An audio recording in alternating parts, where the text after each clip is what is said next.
Bonjour, bienvenue à vos 5 minutes juridiques avec le cabinet d'avocats Lando Associés par VK. Dans quelques minutes, on va parler de la restauration collective avec une grosse échéance en 2022, mais tout de suite, les brèves de la semaine.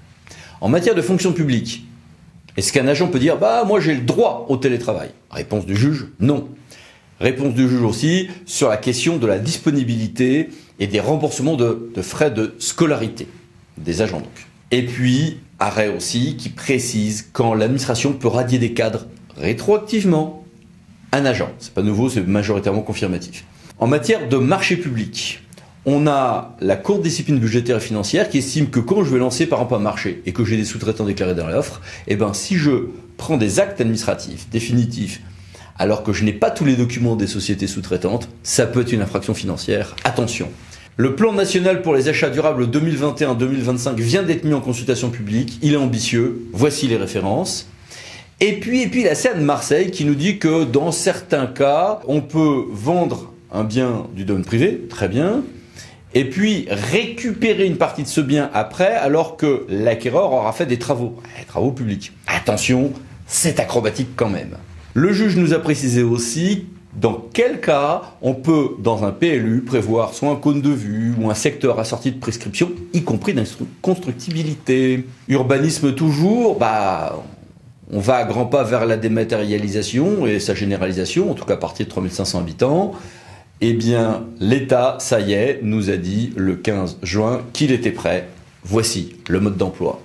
Et puis, la CA de Marseille, toujours elle, nous a dit que dans certains cas, une mise en demeure de démolir pourrait ne pas être motivée. Ça peut surprendre et vous verrez, c'est logique. Contentieux toujours.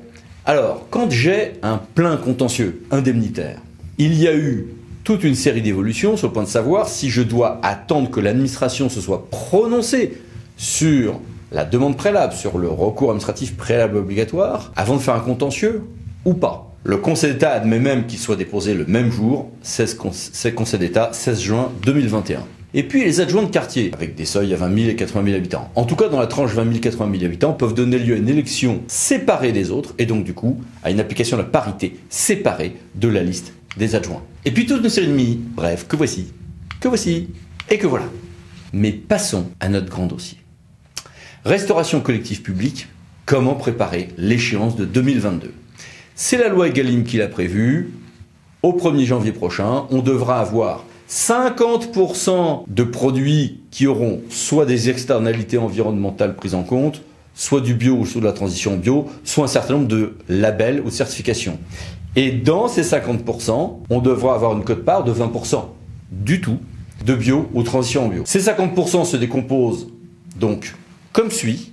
Et le décret du 23 avril 2019 nous précise les produits qui peuvent entrer dans cette composition pour ce qui est notamment des labels. Et c'est bien en valeur sur une année civile qu'on va calculer ces 50%, ces 20%. Si j'ai une pondération à faire, ceci est encadré également par ce décret. Voici le texte. Et du coup, on se dit, comment je vais gérer tout ça, moi ? Est-ce que je peux me dire, super, je vais faire juste de locavorisme ? Non, c'est pas si simple. Le locavorisme n'est pas forcément une externalité environnementale, même s'il y a une composante du coût carbone de transport. Parfois, on va se dire, du coup, il va falloir prendre tout le cycle de vie du produit. Oui, sauf que c'est à peu près jouable pour une carotte ou un produit brut. Pour des produits transformés, c'est plus compliqué. Parfois, on se dit, on va juste prendre le critère de la distance. Il est loin de résumer l'externalité environnementale et il est biaisé, compliqué pour certains types de produits. Quant au nombre d'intermédiaires, les spécialistes, notamment des programmes alimentaires territoriaux, vont être les premiers à vous dire que les nombres d'intermédiaires n'est pas forcément en réalité un bon critère. Donc, ce n'est pas facile et en plus, tout le monde n'est pas égal face à la loi Egalim, puisque si on a les moyens d'acheter du bio, de la conversion en bio, on n'a pas de problème à atteindre ces seuils. Si on commence à entrer dans des voies plus difficiles, pour des raisons de coût ou d'autres ambitions territoriales de PAT notamment, on se retrouve avec une plus grande difficulté à gérer ça. En plus, la loi Egalim a d'autres apports pour les collectivités, d'autres enjeux sur les matériaux plastiques, l'information des usages et le commerce équitable, le fameux repas végétarien hebdomadaire, dont la fréquence pourrait changer d'ailleurs. Donc, pour tout ceci, discutons avec Monsieur Tessier. Bonjour, merci d'être avec nous. Bonjour à tous.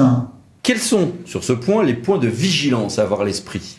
On ne dispose pas de retour d'expérience de collectivité il n'existe pas de méthodologie officielle permettant d'appliquer ce critère. Il appartient donc à chaque collectivité de définir sa propre méthode objective, vérifiable et non discriminatoire de quantification et de monétarisation des externalités environnementales. Et quels conseils formuleriez-vous aux autres acheteurs publics? Il existe une base de données portée par l'ADEME, Agribalise, qui permet de quantifier le volume de CO2 produit pour divers types de denrées. Il s'agit par ailleurs d'une démarche s'approchant de celle du coût global, déjà pratiquée en matière d'achat de biens ou d'équipements. Il convient, comme pour tout marché public, de définir ses besoins de manière anticipée, par le fait de rencontrer en amont des procédures et à titre de sourcing des producteurs et fournisseurs. Définition des besoins formalisés, en définissant de manière fine ces procédures et l'allotissement de ces achats, notamment à titre de gré à gré. Définition des besoins enfin globalisés, en intégrant concrètement le développement durable dans son cahier des charges, par exemple en valorisant les circuits courants.